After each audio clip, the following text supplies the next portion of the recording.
नमस्कार।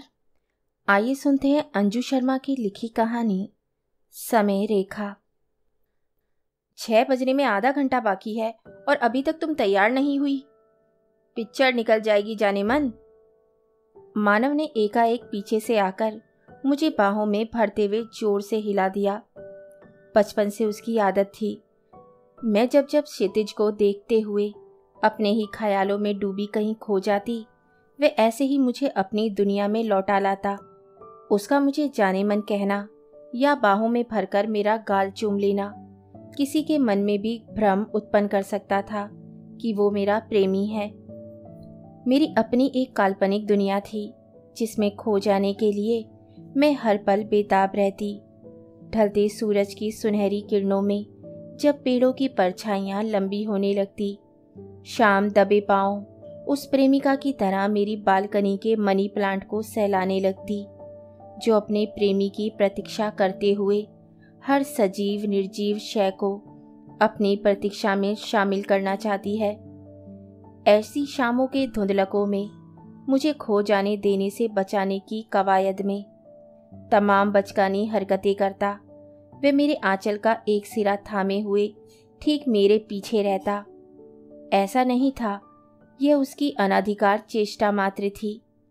कभी मैं भी उसकी हंसी में शामिल हो मुस्कुराती, तो कभी कृत्रिम क्रोध दिखाते हुए उसकी पीठ पर धूल जमाते हुए ऐतराज जताती। पर आज तंद्र भंग होना मुझे बिल्कुल अच्छा नहीं लगा। जाओ ना मनु, आज मेरा मन नहीं है। मैंने नीम मदहोशी में फिर से अपनी दुनिया में लौट जाने के ख्याल से दहलीज से ही उसे लौटा देना चाहा। मेरी आवाज से छाई मदहोशी से उसका पुराना परिचय था। भाई, तुम्हारे मन के भरोसे रहूंगा तो कुंवारा रह जाऊंगा जाने मन।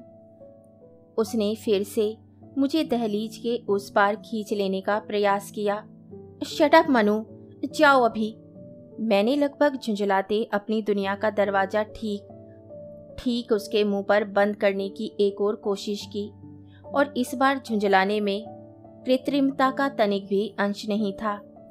सचमुच पिक्चर जाने का मेरा बिल्कुल मन नहीं था।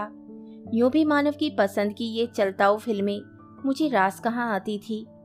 वो मुझे निरा अल्लड़ किशोर नजर आता, जिसकी बचकानी हरकतें कभी होठों पर मुस्कान बिखेर देती तो कभी खींच पैदा करती। ये और बात है कि हम उम्र थे। उसकी शरारतें मेरे जीवन का अटूट हिस्सा थी, किताबों, सपनों और माँ की तरह। उठो अवनी, तुम्हारी बिल्कुल नहीं सुनूंगा। उसने कोशिशें बंद करना सीखा ही कहाँ था।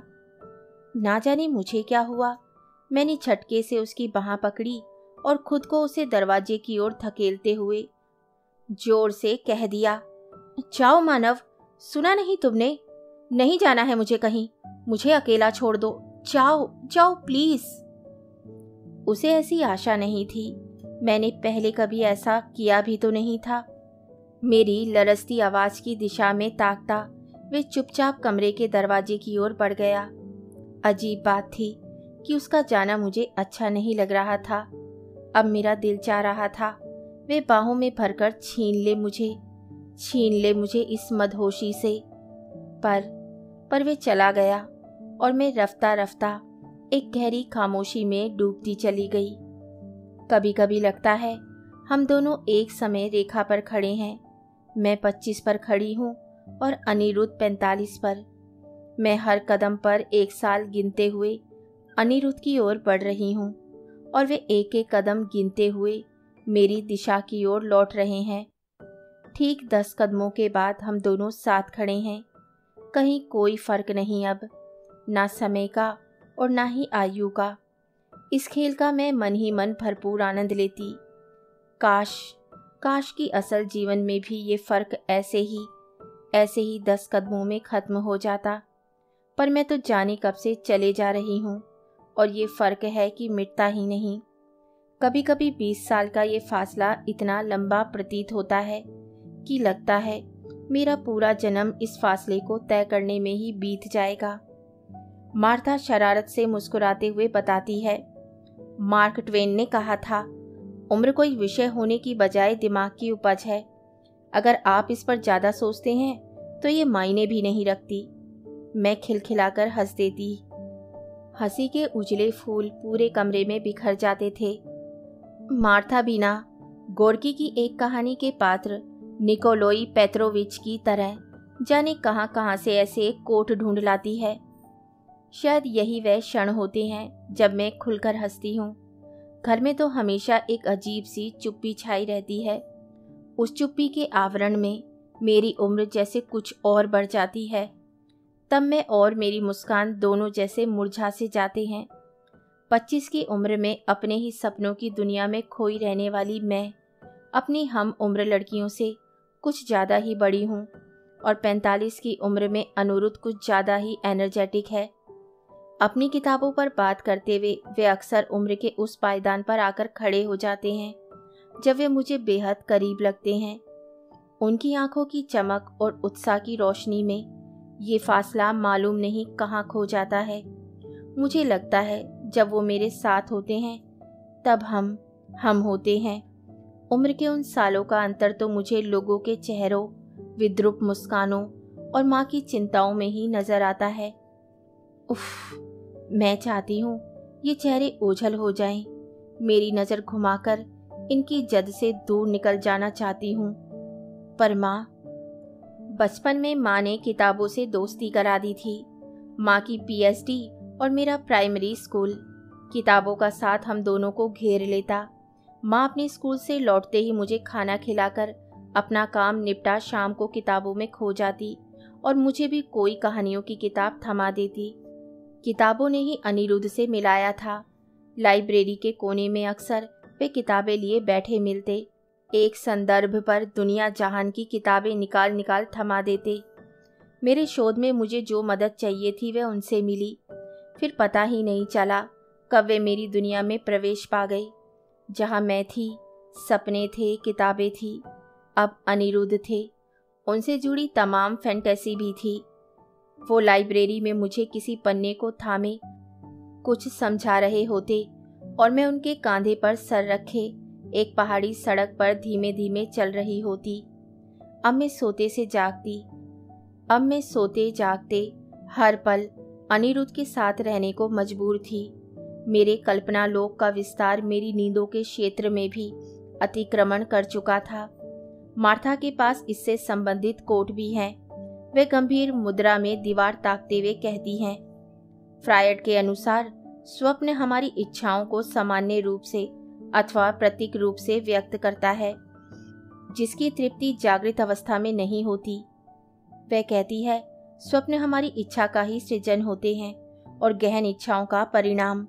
मन एक और संसार करता है, हम स्वप्न संसार के पात्र होते हैं। स्वप्न संसार मजेदार है अवनी। कभी खूबसूरत वन, उपवन, तो कभी सूखे पेड़, कभी मीलों तक फैली खामोशियां, तो कभी कोलाहल से भरे कह कह। मैं एक सोच का सिरा थाम रही हूँ। वे कौन सी इच्छाएं रही होंगी जिन्होंने मेरे और अनिरुद्ध के बीच पसरे तमाम सालों के सफर पर जाना तय किया होगा। मेरी विदुषी सहेली के पास इसका उत्तर भी है। वह कहती है, मैं अनिरुद्ध में अपने पिता को ढूंढती हूँ, जिन्हें मैंने अपने जन्म से पहले ही खो दिया था।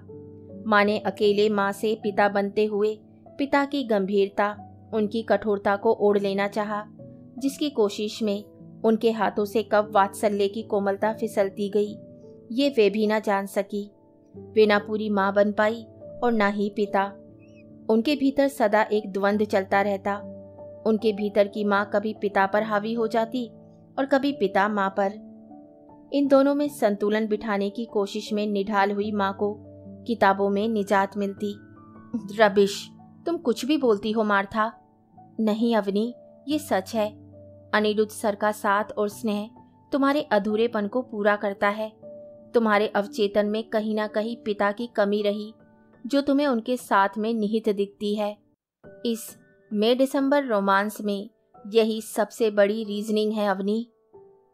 और मानव, कहो ना मार्था, तब मानव का मेरे जीवन में क्या स्थान है?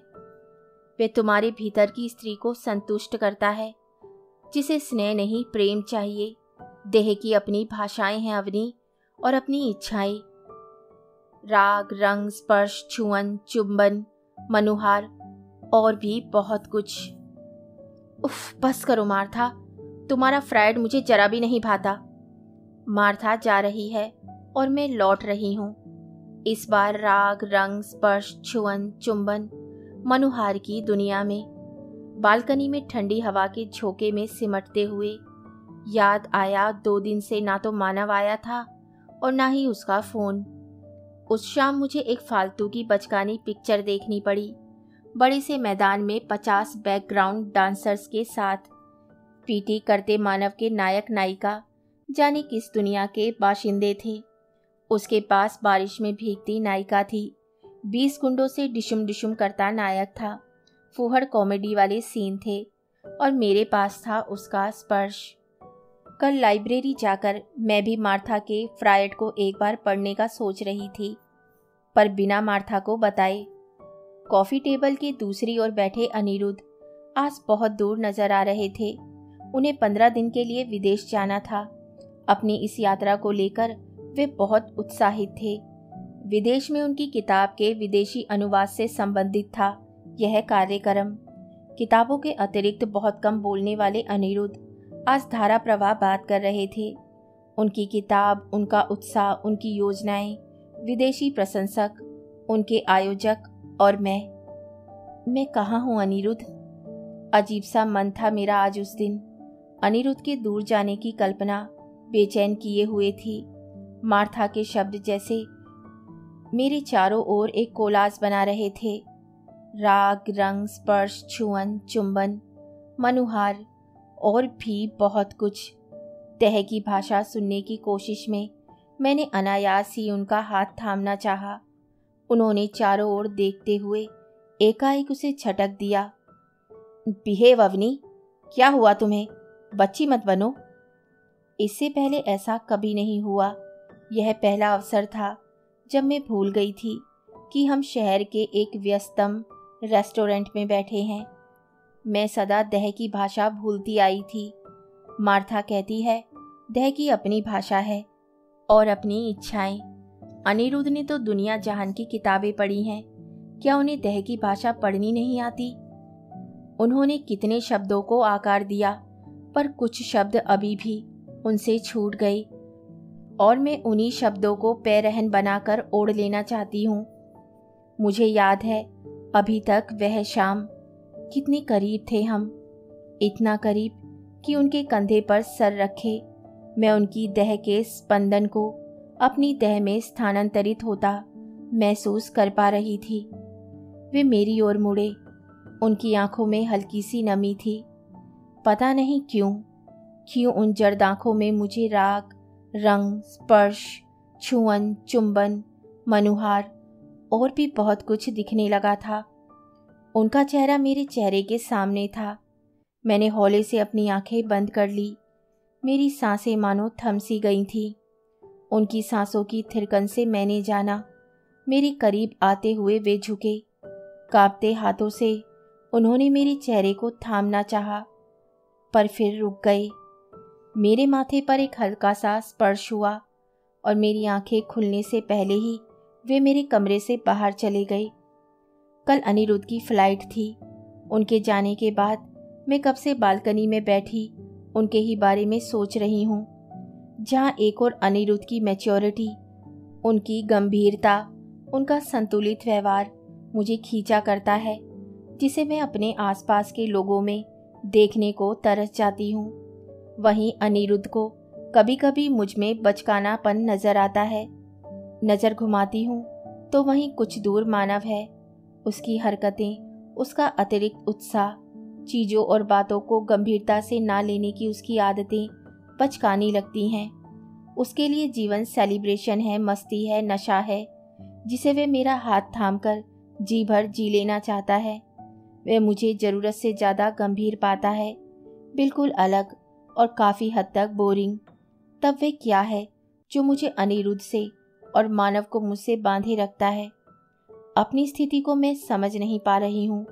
बचपन से ही जिस गंभीरता के आवरण से लिपटी हुई हूँ, जाने क्यों कभी कभी किन्हीं खास क्षणों में छीजने लगता है। मैं उसे उतार फेंकना चाहती हूँ, जोर से खिलखिलाकर हंसना चाहती हूँ, अपनी बाहें फैलाकर किसी को पुकारना चाहती हूँ। कौन होगा जिसने प्रेम नहीं किया होगा? लोग जाने कितने कारणों से प्रेम में पड़ते हैं, पर ये सच है, सभी को बदले में प्रेम ही चाहिए होता है।